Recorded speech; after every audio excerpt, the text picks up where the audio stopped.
आज पवित्र पंकोधार एकादशी पुरीर श्री लोकनाथ देवों पीठरे आज दिनर विशेष महत्व रही। प्रभु श्री लोकनाथ देवों विलंबित राति द्वारफिटा पर विभिन्न नीतिकांति सह पंकोधार माघ स्नान अन्य नीतिकांति पर सर्वसाधारण दर्शन आरंभ होइछि। मंदिर गंभीर वर्ष तमाम प्रभु भक्त मानक द्वारा जो अर्पण करा जाए विभिन्न बेलपत्र फूल फल सुना रूपा नैवेद्य वर्ष तमाम रही थाए यही नैवेद्य गुड़ी को आज कढ़ा जाए वर्षे पर आज गोटे दिन प्रभु श्री लोकनाथ देवंकर संपूर्ण लिंग दर्शन करिवार भक्त माने सौभाग्य प्राप्त करिथांते। सबुदिन तो समस्ते दर्शन करिथांते किंतु आज गोटे दिन रे महाप्रभु को संपूर्ण रूपे देखि थांती स्वचक्षुरे एवं संपूर्ण दर्शन देई थांती आज महाप्रभु श्री लोकनाथ। ए संपर्क में अधिक सूचना रखिछंती आम प्रतिनिधि चंद्रशेखर पात्र। आज पवित्र पंकोधार एकादशी एथिपे चलचंचल पुरीर प्रसिद्ध लोकनाथ पीठ बड़ी भोर भक्त मैंने लंबा धाड़ी ठुआई प्रभु लोकनाथ दर्शन करने आसती। सहित दुई प्रकार दर्शन व्यवस्था करा जायछि। जो माने स्वतंत्र दर्शन व्यवस्था सामिल होचंती से माने टिकेट व्यवस्था सामिल होचंती एवं टिकेट मूल्य 100 टका रही। अन्यपटे जो भक्त मैंने सर्वसाधारण दर्शन जो आम कहूचे से बैरिकेड ठिया किंतु बड़ कथा चलित थर प्रशासन पक्षर अति सुंदर व्यवस्था करा जायछि। जेहेतु प्रबल खरा बढ़ुची तेणु खरा को दृष्टि रखी बैरिकेड भितर पंखार व्यवस्था करा जायछि, पानीय जलर व्यवस्था करा जायछि। सेपरि मंदिर ट्रांसपोर्ट एवं सेवायतों मध्य उत्तम समन्वय जो आज बड़ी भोर दर्शन आरंभ होती। आम सीधासख आलोचना करवा आम सहित अच्छा लोकनाथ मंदिर सेवायत अच्छा। प्रथम पंकोधार एकादशी अवसर आपको स्वागत करी न्यूज 7 स्वतंत्र कार्यक्रम स्वागत। आज पंकोधार एकादशी किभली सब स्वतंत्र नीतिकांति कराई दर्शन व्यवस्था केमती रही? देखु महाप्रभु होती आत्मालिंग। महाप्रभु को दर्शन करवा जा लक्षे लिंग को दर्शन करवा से कारण ज्योतिर्लिंग भितर लोकनाथ महाप्रभु को ना नहीं ये लक्षे लिंग मालिक इनको थरे दर्शन कले लक्षे लिंग को दर्शन करने सहित सामान। महाप्रभु को पंकोधार एकादशी हूँ सारा विश्व रे अन्यतम जोटि कि कौटी दुईटी लिंग पूजा नहीं। जड़े हेले आत्मा जड़े हेले शरीर।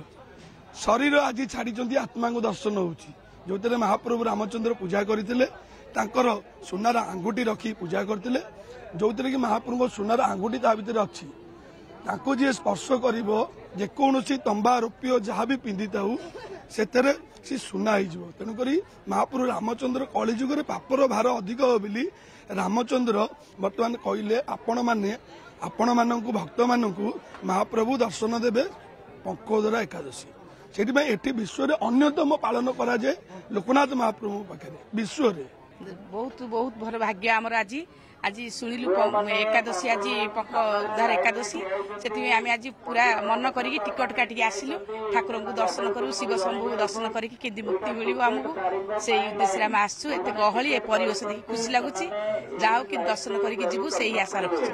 जाऊँ तो भल लगुच एमती कि टिकटा कर खास लगुनि प्रार्थना करबा जी प्रभु पाखरे आसुचु मनस्कामना आमर केमती पूर्ण हो बोलिकी कहबो हो निश्चित भाव आप देखुं हाथ में दीप रही सहित पूजा सामग्री रही पूजा करने प्रभु पाक जाऊँगी।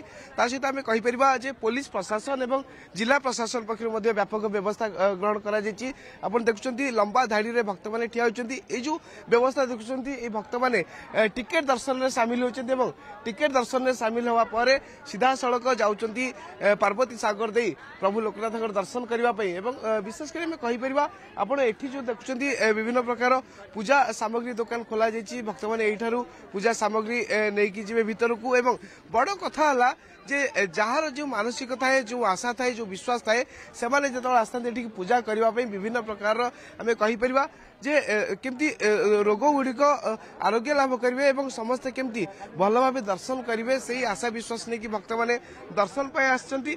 अन्यपटे आम कहीपर सेवायतों पक्षर व्यापक व्यवस्था ग्रहण कर भक्त मैंने केमती सुरुखुरे श्रृंखलित भाव दर्शन करेंगे। पुलिस प्रशासन पक्षर कड़ा सुरक्षा व्यवस्था ग्रहण कर ट्राफिक स्वतंत्र व्यवस्था ग्रहण कर पाखापाखि 2 जन अतिरिक्त एसपी और 6 प्लाटून पुलिस फोर्स मुतयन रही सहित साधा पोशाकधारी पुलिस अच्छा कारण आप जानते विभिन्न समय आम जदि कहवा एठारे जो लुटेरा मान अच्छा से प्रादुर्भाव बढ़ी है गहली की से सुजोग करते तेणु पुलिस पक्ष व्यापक व्यवस्था ग्रहण कर जिला प्रशासन पक्ष व्यापक व्यवस्था ग्रहण कर तेणु आशा रखा जो व्यवस्था ग्रहण कर व्यवस्था भक्त मैंने सामिल हूँ एवं अति सुंदर भाव प्रभु लोकनाथ दर्शन करने सहित आशीर्वाद प्राप्त करूँ।